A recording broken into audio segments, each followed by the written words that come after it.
आणि आईने पण स्टोरी सांगितली ना ती खरीच आहे.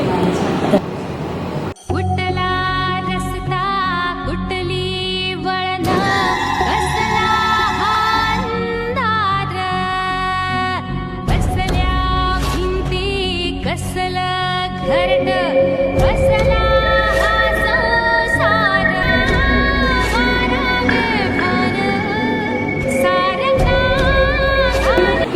असंच मला काय ना काही दिसते ना. तुम्हाला खोटं वाटत आधी असेल तुला ना. काय दिसलेला का तुला?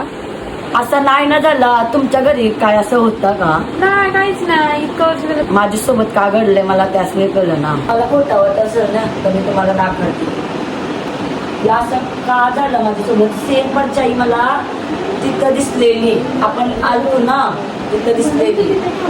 हो मी तिथं थांबलेलो ना. माझ्यासोबत होते ना. असं होतंय. मग आता काय करायचं. आता एक काम करू चला घरी. मला खूप भीती वाटते. मला एक समजा माझे कोणात तू का आला तो तू कसा आला? काय माहिती. झालाच ना. एक काम करू आम्ही घरी चाललो.